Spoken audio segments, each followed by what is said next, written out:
Selamat siang semuanya. Pada kesempatan kali ini, kami akan menjelaskan biografi dari Jenderal Sudirman. Tapi sebelum itu, izinkan kami memperkenalkan diri kami masing-masing.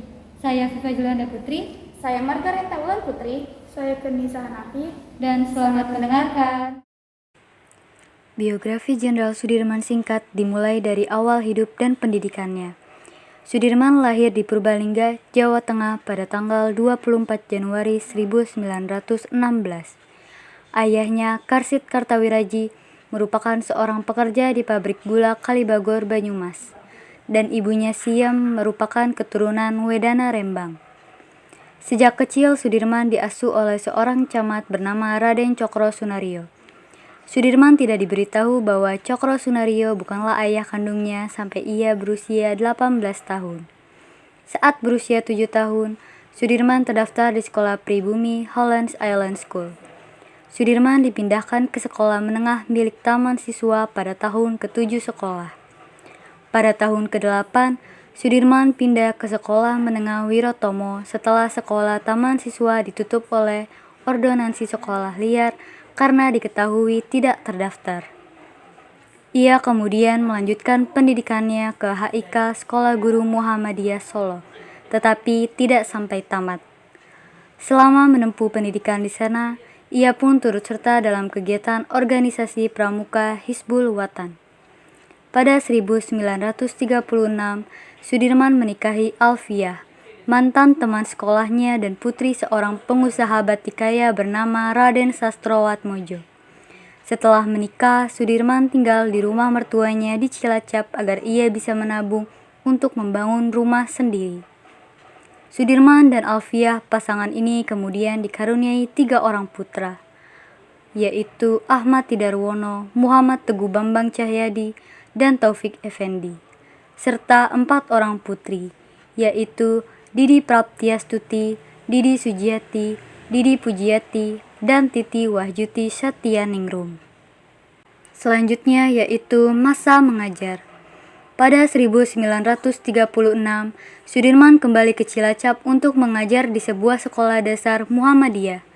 Ia kemudian mengabdikan dirinya menjadi guru HIS Muhammadiyah Cilacap dan pemandu di organisasi pramuka Hizbul Wathan tersebut. Sebagai guru, Sudirman mengajarkan murid-muridnya pelajaran moral dengan menggunakan contoh dari kehidupan para rasul dan kisah wayang tradisional. Meski bergaji kecil, Sudirman tetap mengajar dengan giat. Dalam beberapa tahun, Sudirman diangkat menjadi kepala sekolah meskipun tidak memiliki ijazah guru. Selanjutnya yaitu masa penjajahan Jepang. Selama mengajar, Sudirman sangat disegani oleh masyarakat.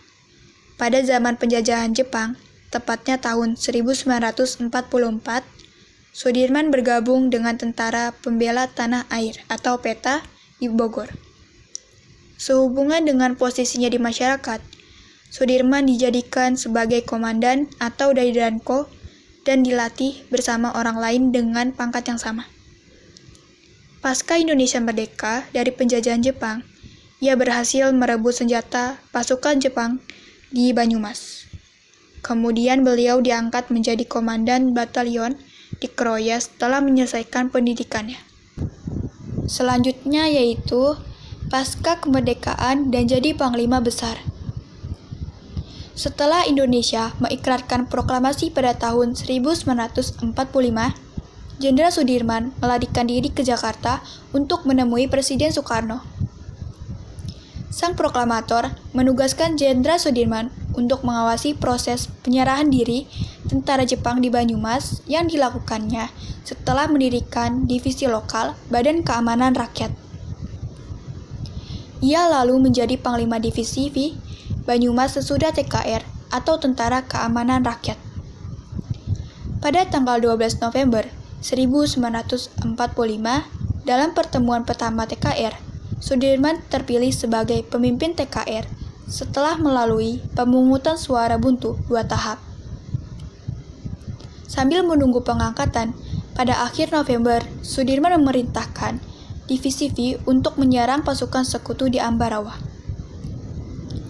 Perang Palagan Ambarawa melawan pasukan Inggris dan NICA Belanda dari bulan November sampai Desember 1945 adalah perang besar pertama yang ia pimpin.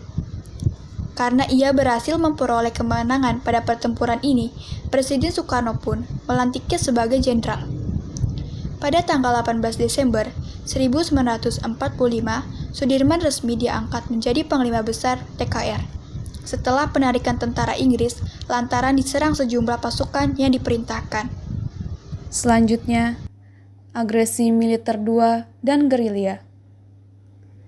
Biografi Jenderal Sudirman tidak lengkap jika tidak membahas perang gerilya yang ia lakukan. Selang 3 tahun, sang jenderal menjadi saksi kegagalan negosiasi dalam perjanjian Linggarjati dan perjanjian Renville dengan tentara kolonial Belanda yang ingin kembali menjajah Indonesia. Sudirman juga menghadapi upaya kudeta tahta kepemimpinan pada tahun 1948. Pada Desember 1948, Sudirman melakukan perlawanan terhadap agresi militer 2 Belanda yang terjadi di Yogyakarta. Beserta sekelompok kecil tentara dan dokter pribadinya, Jenderal Sudirman melakukan perjalanan ke arah selatan dan memulai perlawanan gerilya selama 7 bulan. Hingga akhirnya Belanda mulai menarik diri, dan Jenderal Sudirman dipanggil kembali ke Yogyakarta pada bulan Juli 1949 oleh Presiden Soekarno. Selanjutnya, pasca perang dan akhir hidup.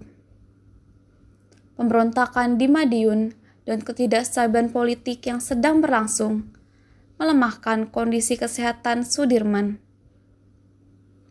Pada tahun 1948, Sudirman didiagnosis mengidap tuberkulosis atau TBC.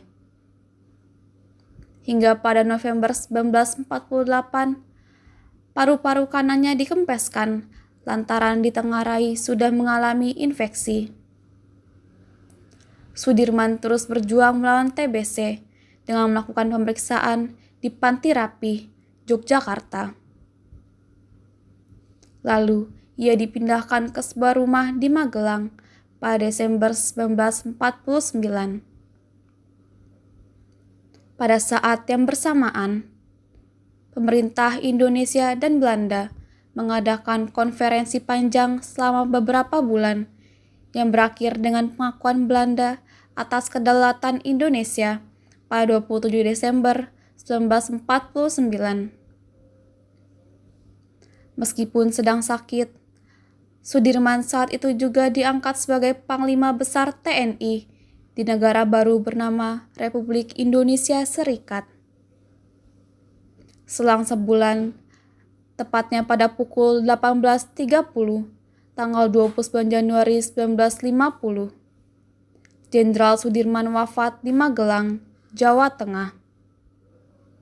Kabar duka ini dilaporkan dalam sebuah siaran khusus di RRI atau Republik Rakyat Indonesia.